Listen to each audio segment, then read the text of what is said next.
ఈ రాధా మనోహర్ దాస్ వల్ల సనాతన ధర్మానికి ఎంతో ప్రాబ్లమో వీడియో చివరిదాకా చూడండి, మీకు అర్థమవుతుంది యూత్ ఎంత ఖరాబ్ అవుతున్నారో ఇతని స్పీచెస్ విని. చాలా మాట్లాడేస్తూ ఉంటాడు కదా క్రిస్టియన్స్ గురించి. సరే, అది పక్కన పెడితే సనాతన ధర్మం గురించి ఇతను ఏం చేసిండు? కాషాయం కట్టుకున్నాడు. కాషాయం కట్టుకున్న వాళ్ళు ఏమంటారు? సన్యాసులు అంటారు. ఇతను సన్యాసే కదా. సన్యాసి అంటే మీనింగ్ ఏంటంటే సత్తి యందు న్యాసం చేసేవాడు అని. ఇతను ఎప్పుడు సత్తి యందు న్యాసం చేశాడో ఒకసారి చూపెట్టమని చెప్పండి. సత్తి యందు ఎవరైతే న్యాసం చేస్తారో వాళ్ళు ఇతనిలాగా మాట్లాడరు, వాళ్ళ వాక్కు చాలా పవిత్రంగా ఉంటుంది. సో ఇట్లాంటి సన్యాసుల వల్ల అసలు సన్యాసం ఎవరైతే తీసుకుంటారో, అసలు సత్తి యందు ఎవరైతే న్యాసం చేస్తారో వాళ్ళ జీవితం మొత్తం వాళ్ళకు కూడా ప్రాబ్లమే. సో రేపు పొద్దున ఎవరైతే కాషాయం కట్టుకొని వస్తారో వాళ్ళని కూడా జనాలు చూసే విధానమే మారిపోతుంది ఇట్లాంటి వాళ్ళ వల్ల. క్రిస్టియన్స్ గురించి అంతా మాట్లాడుతూ ఉంటాడు కదా. వీళ్ళ ఇస్కాన్ బుక్లో జీసస్ క్రైస్ట్ని కృష్ణుడు కొడుకులాగా చూపిస్తారు. Jesus the son, Krishna the father అని చెప్పి. మరి చర్చిల ముందుకు పోయి నా దగ్గర ఇన్ని క్వశ్చన్లు ఉన్నాయి, ఎవరికైనా దమ్ము ఉంటే సమాధానం చెప్పండిరా అని అంటూ ఉంటాడు కదా. మరి పక్క మతాల దగ్గరికి పోయి మాట్లాడే అంత దమ్మున్న ఇతను ఇస్కాన్ బుక్లో Jesus the son, Krishna the father అని రాసుకున్నప్పుడు అట్లాంటి ఒక దగ్గర కాదు బొచ్చెడున్నాయి. మరి అట్లాంటప్పుడు ఇస్కాన్ మందిరం ముందు పోయి నించోని క్వశ్చన్ చేసే దమ్ ఇతనికి ఉందా? లేదు. పోడు. ఎందుకు పోడంటే ఇస్కాన్ మీద మాట్లాడితే వాళ్ళు వేసే కేసులు చాలా ఘోరంగా ఉంటాయి కాబట్టి. సో అందుకే పద్ధతిగా మాట్లాడి క్వశ్చన్ చేస్తే ఎవడు కేసులు వేయడు, అడిగే విధానంలో ఉంటుంది. ఇతను మాట్లాడే విధానమే దరిద్రంగా ఉంటుంది. మీరు బైబిల్ పట్టుకుని బొగడ బైబిల్ కొంపల దగ్గరికి వచ్చి మా ఎండిపోయిన శవాన్ని నమ్ముకోండి, మీకున్నది అమ్ముకోండి అని అడుక్కుంటున్నారు. మీరు ఓన్లీ గొర్రెల దగ్గరికి వెళ్ళి ఇవ్వండి బొగడ బైబిల్, మేము కామెంట్ చేయం. పాత బస్తీకి వెళ్ళి అని ప్రచారం చేయమను, అది ఒకరికి పుడితే. ఈ రాధా మనోహర్ దాస్కి కబీర్ దాస్ అంటే నచ్చదు. వీడి ప్రకారం కబీర్ దాస్ ఒక ముస్లిం. ఎవడా చెప్పింది కబీర్ దాస్ ఒక ముస్లిం అని చెప్పి? ఎవడా చెప్పింది? కబీర్ దాస్ జీవిత చరిత్ర తెలుసా? అసలు కబీర్ దాస్ ఎట్లా పుట్టిండో తెలుసా? కబీర్ దాస్కి ఏం పుట్టుక లేదు, అయోనిజుడనే చెప్తారు. కబీర్ దాస్ పుట్టుక గురించి తీసుకో. విష్ణుమూర్తి వదిలిన పువ్వు కబీర్ దాస్ లాగా మారుతుంది. అలా పోతుంటే ఒక ముస్లిం అయినా చూసి పెంచుకుంటారు. మళ్ళీ ఆ ముస్లిం మతంది చరిత్ర తీసుకుంటే ఎవరైతే పెంచుకున్నారో నాథ సంప్రదాయంతో లింక్ ఉంది. తీస్తా, అన్ని బయటికి తీస్తా. నాథ సంప్రదాయం ఎంత గొప్పది. అందులో ఆదిశంకరాచార్య దశనమి సంప్రదాయం అని ఉంటుంది. ఆదిశంకరాచార్య స్థాపించింది. అంటే 10 పేర్లు ఉంటాయి, భారతి, పూరి, గిరి, సరస్వతి ఇట్లా. అట్లనే నాథ్ సంప్రదాయంలో ద్వాదశనామ సంప్రదాయం అని ఉంటుంది. 12 ఉంటాయి. అందులో మళ్ళీ సెక్ట్స్ లాగా డివైడ్ చేస్తే 64 సెక్ట్స్ ఉంటాయి. అందులో ఆయిపంతి నుంచి వచ్చింది కబీర్ దాసు, సాయిబాబా. ప్రమాణాలు ఉన్నాయి, అన్నిటికీ ప్రమాణాలు ఉన్నాయి. కబీర్ దాస్ని వీడు ముస్లిం అంటున్నాడు.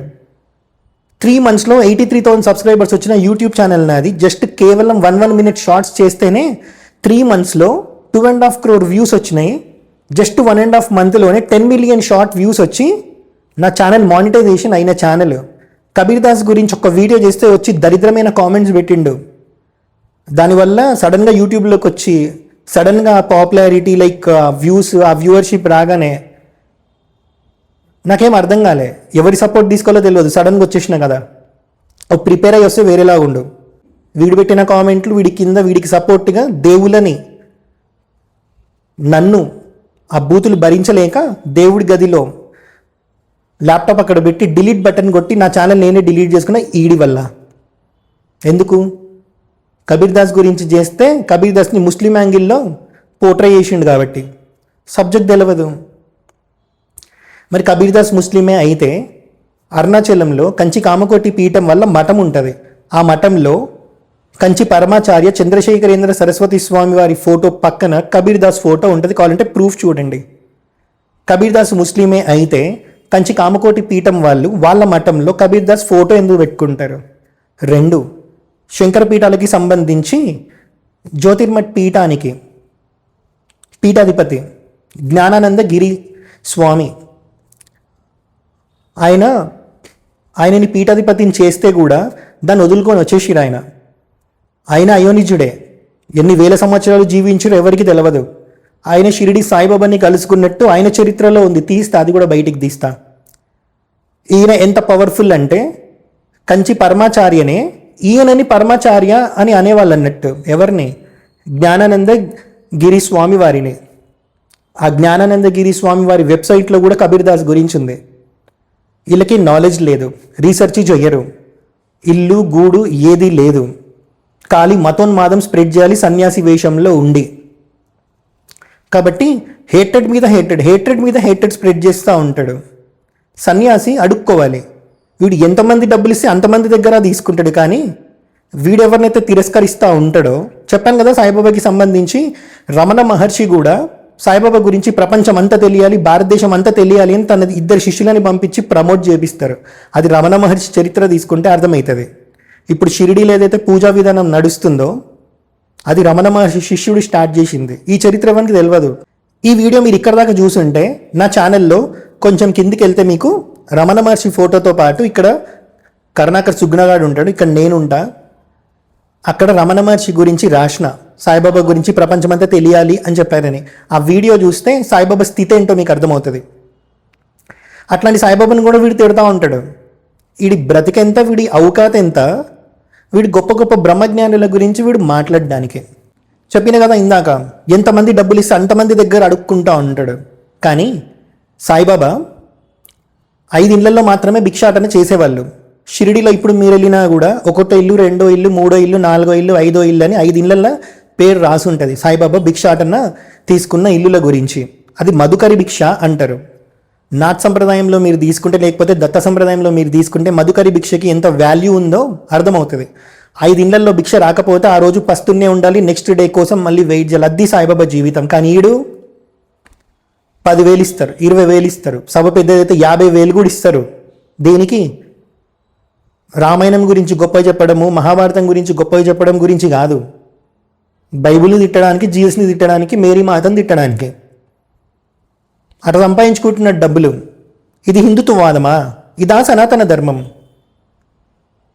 హిందుత్వవాదమే సనాతన ధర్మం అని చెప్పి బయట ప్రమోట్ చేస్తారు. హిందుత్వవాదం సనాతన ధర్మం కాదు. సనాతన ధర్మం వేరు, హిందుత్వవాదం వేరు. జస్ట్ మీరు గుర్తుపెట్టుకోండి, ఇతన్ని ఫాలో అయ్యేటప్పుడు మీరేం కోల్పోతున్నారో. ఇట్లాంటి వాళ్ళ వల్ల వీళ్ళు బైబిల్ని, జీసస్ని, మేరీ మాతని అదే పనిగా తిట్టడం వల్ల పొద్దున్న నుంచి రాత్రి వరకు పనికి పోయి ఇంటికి వచ్చి అలసిపోయి వచ్చి ఎంటర్టైన్మెంట్ కోసం వీళ్ళ వీడియోలు చూసి మీరేదో ఊరట పొందుతున్నాం అని అనుకుంటున్నారు. కానీ మీరు కోల్పోతుంది ఏంటంటే జ్ఞానం. రామాయణం ధర్మశాస్త్రం, మహాభారతం పంచమ వేదం, 4 వేదాలు. వ్యాసుడు ఒక వేదాన్ని డివైడ్ చేశాక మళ్ళీ పంచమ వేదం లాగా మహాభారతాన్ని ఇచ్చారు అని అంటే 4 వేదాలు ఎవరైతే చదవడానికి అర్హత లేదో, ఓపిక తీరిక లేదు, అట్లాంటి వాళ్ళు మహాభారతం చదివితే చాలా సూక్ష్మ రూపంలో ధర్మం అనేది అర్థమవుతుంది. అందుకే మళ్ళీ మహాభారతం వచ్చింది. ఆ మహాభారతం గురించి చెప్పిండా? చెప్పడు, ఎందుకంటే తెలియదు కాబట్టి. రామాయణం తెలుసా? తెలియదు.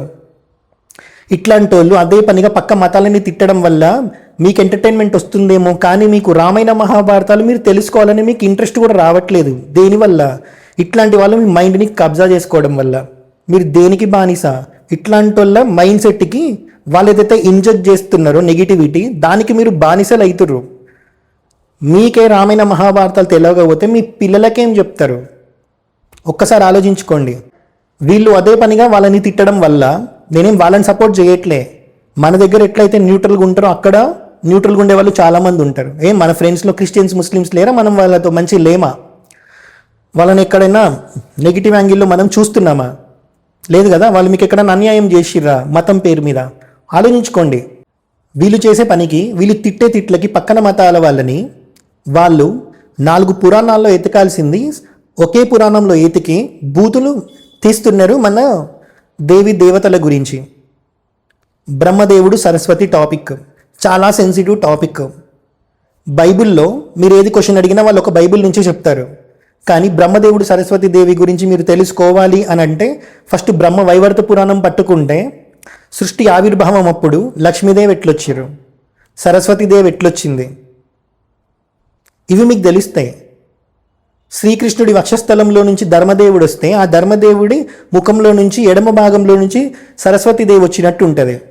మరి బ్రహ్మ వైవర్త పురాణంలో ఇలా ఉన్నప్పుడు మరి బ్రహ్మదేవుడికి సరస్వతీదేవి కూతురు ఎట్లయితుంది? ఇక్కడ బ్రహ్మదేవుడి ప్రస్తావన ఏం లేదే. నేను దాని మీద పక్కా వీడియో చేస్తా. క్రిస్టియన్స్ ఏమేమి మాట్లాడుతున్నారో, ఏ పురాణాల్లో ఉంటే ఎలా ఎతకాలి, ప్రతి పాయింట్ నాకు తెలుసు. ఆల్రెడీ ఇట్లాంటివన్నీ వీడియోలు చేస్తే నా ఇన్స్టాగ్రామ్ డిలీట్ చేయించారు. ఎవరు? క్రిస్టియన్స్ ముస్లిమ్స్ కాదు, హిందువులు. ఎవరాళ్ళు? సనాతన ధర్మాన్ని రిప్రజెంట్ చేసేటోళ్ళు కాదు, హిందుత్వ వాదంని పట్టుకొని ఉగ్రవాదుల్లాగా జనాల మైండ్ అంతా ఖరాబ్ చేసేటోళ్ళు. బ్రహ్మదేవుడు సరస్వతీదేవి గురించి నాకు పిచ్చ క్లారిటీ ఉంది. బ్రహ్మ వైవర్త పురాణం, దాని తర్వాత మత్స్య పురాణం, ఇవి పట్టుకుంటే మనకు అర్థమవుతుంది. కర్ణుడి జననం, వీడెప్పుడైనా కర్ణుడి జననం గురించి చెప్పిండా? బ్రహ్మదేవుడు సరస్వతీదేవి గురించి క్రిస్టియన్స్ అంతగానం మాట్లాడుతుంటే వీడొక్కసారైనా పురాణం పట్టుకొని ఒక పాడ్కాస్ట్లో అయినా సరే పోతా ఉంటాడు కదా పాడ్కాస్ట్లకి డబ్బులు తీసుకొని, మరి అక్కడైనా చెప్పాడా? లేదు. రాముడు ఆ అశ్వమేధ యాగం చేశాక దాని తర్వాత పుత్రకామేష్టి యాగం చేస్తాడు దశరథుడు. కానీ క్రిస్టియన్స్ అశ్వమేధ యాగాన్ని పట్టుకొని అశ్వమేధ యాగం వల్ల గుర్రానికి పుట్టాడు రాముడు అని మాట్లాడుతున్నారు. దానికి వీడు సమాధానం ఇచ్చాడా? లేదు. ఏది తెలవదు. ఆఖరికి క్రిస్టియన్స్ సుబ్రహ్మణ్య షష్ఠి అంటే సుబ్రహ్మణ్య స్వామి ఆవిర్భావం ఎట్లా జరిగింది అన్న దాంట్లో కూడా బూతులు ఎతికారు. చాలా దరిద్రంగా. దేనివల్ల? వీడు అదే పనిగా వాళ్ళ మతంలో ఉన్న వాళ్ళు ఫాలో అవుతున్న జీసస్ని, మేరీ మాతని, బైబిల్ని గలీజ్ బూతులు తిట్టడం వల్ల. నీకు డౌట్ ఉంటే క్వశ్చన్ చేయి. కానీ అందులో కూడా చాలా న్యూట్రల్ పీపుల్ ఉంటారు. కానీ వీడి వల్ల జనాలందరూ వాళ్ళని కూడా, అందులో ఉన్న న్యూట్రల్ పీపుల్ని కూడా దేశం కోసమో లేకపోతే మన ధర్మం గురించి మంచి పాజిటివ్ ఒపీనియన్ నుండి ఎప్పుడు మాట్లాడొద్దు అనుకునే వాళ్ళని కూడా మనకి శత్రువుల్లాగా చూపిస్తున్నాడు అన్నట్టు. వాళ్ళు ఏం చేశారు? అందులో ఉండే కొందరు సుబ్రహ్మణ్య స్వామి ఆవిర్భావం గురించి కూడా నెగిటివ్గా చెప్పారు. శివుడి వీర్యం స్ఖలనం అయ్యింది, అగ్ని తీసుకున్నారు, అది ఇది అని చెప్పి. దాంట్లో ఉన్న అంతరార్థం వేరు. పురాణాలని ఉన్నది ఉన్నట్టు చదవద్దు. పురాణాల్లో ఉన్న తత్వం అర్థం చేసుకుంటే సృష్టి ఆవిర్భావం ఎట్లా జరిగిందో తెలుస్తుంది. అందుకే వచ్చినాయి పురాణాలు. ఇతిహాసాలు వేరు మళ్ళీ. సో ప్రతి దాన్ని నేను ఎక్స్ప్లెయిన్ చేస్తూ శాస్త్రపరంగా రామాయణంలో ఉంటుంది సుబ్రహ్మణ్య స్వామి ఆవిర్భావం గురించి. మొట్టమొదటిసారి భూమి మీద సుబ్రహ్మణ్య స్వామి గురించి రచించింది, సుబ్రహ్మణ్య స్వామి షష్ఠి అంటే సుబ్రహ్మణ్య స్వామి ఆవిర్భావం గురించి రాసింది వాల్మీకి మహర్షి. అప్పటి వరకు మాటల్లో మాత్రమే ఉండే. విశ్వామిత్రుడు రాముడికి చెప్తే వచ్చింది అది బయటికి. అంత పవర్ఫుల్ అయిన రామాయణంలో ఉన్న సుబ్రహ్మణ్య షష్ఠిని వాళ్ళు వక్రీకరించి గలీజ్గా చెప్తున్నారంటే దేనివల్ల? ఇట్లాంటి సన్యాసుల వల్ల. ఇదా వీళ్ళు నేర్పించేది నెక్స్ట్ జనరేషన్కి?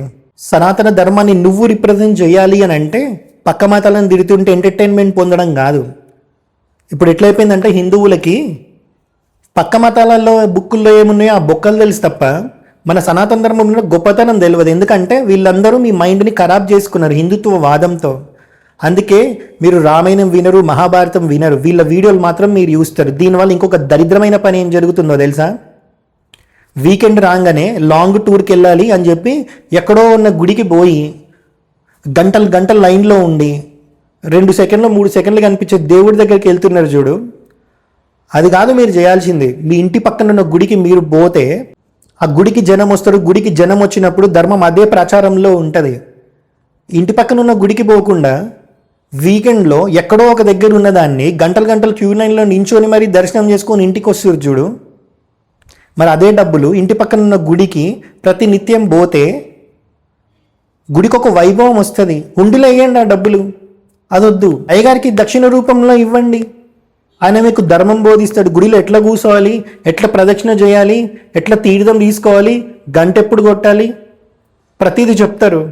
మీరు ఇక్కడికి పోరు. ఇంటి పక్కన ఉన్న గుడికి మీరు పోకపోవడం వల్ల గుడి చుట్టూ ఎవడో ఒకడు రెక్కీ చేస్తాడు. గుడిల మీద ఈ గుడికి ఎవడు వస్తలేడు కాబట్టి ఇక్కడ దాడి చేయొచ్చు అని చెప్పి దేవుళ్ళని తన్నడమో లేకపోతే ఇంకొకటి చేయడమో చేసి వెళ్ళిపోతున్నారు. దేనివల్ల? మీరు గుడికి పోవడం మానేయడం వల్ల, ఎక్కడో ఉన్న గుడికి అదే పనిగా పోవడం వల్ల. అక్కడ స్వామివారు స్వయంగా వెలిసినా సరే అదే స్వామివారిని ఇక్కడ ప్రాణప్రతిష్ఠ రూపంలో నీ ఇంటి పక్కనే చేస్తున్నారు కదా, అక్కడికి ఎందుకు పోవు? దేనివల్ల మీరు పోతలేరో తెలుసా? ఇట్లాంటి వాళ్ళ వీడియోలు చూడడం వల్ల మీరు ఫోన్ కతుక్కుపోయారు తప్ప పక్కనున్న గుడికి పోవాలని ఒక ఆలోచన కూడా వస్తలేదు ఎవరికి. ఎంతమంది ధైర్యంగా బొట్టు పెట్టుకొని రోడ్డు మీద తిరుగుతున్నారు? ఎంతమంది ధైర్యంగా మీ సంప్రదాయాన్ని మీరు రిప్రజెంట్ చేస్తున్నామని చెప్పి మీరు పనిచేసే కంపెనీల్లో ఆ సంప్రదాయాన్ని మీరు చూపిస్తున్నారంటే పోయి అక్కడ ప్రవచనాలు ఇవ్వాల్సిన అవసరం లేదు. మీ ఆకారం చెప్తుంది మీరు ఏంటి అనేది. ఎవరికొద్దు.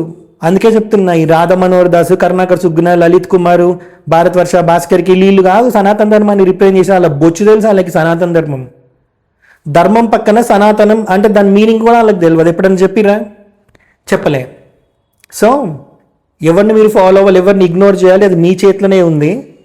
సనాతన ధర్మంలో మీరుండి సనాతన ధర్మాన్ని మీరు రిప్రజెంట్ చేయాలి అని అంటే బైబుల్ గురించి నాలెడ్జ్ రావడము, ఖురాన్ గురించి నాలెడ్జ్ రావడము కాదు, రామాయణం గురించి మీకు నాలెడ్జ్ రావాలి. రామాయణంలో ఉన్న ధర్మ సూక్ష్మం గురించి మీకు నాలెడ్జ్ రావాలి. అది మీరు తెలుసుకున్న రోజు సనాతన ధర్మం కోసం ఇట్లాంటి సన్నాసులు ఎవ్వడొచ్చి మేము కాపాడుతున్నామని చెప్పుకోవాల్సిన సిచ్యువేషన్ కూడా రాదు. వాళ్ళ కాళ్ళే రారు, దేశమంతా బాగానే ఉంది కదా అని. వాళ్ళు ఎందుకు వస్తున్నారు? మీకు ఇవన్నీ తెలియదు కాబట్టి. వాళ్ళు వచ్చి డబ్బులు సంపాదించుకోవడానికి ఇది ఒక మాధ్యమంగా పెట్టుకున్నారు. సో రామాయణ మహాభారతాలు వీటి గురించి మీరు తెలుసుకోండి, ఇలా ఇగ్నోర్ చేయండి. హర హరం మహాదేవ.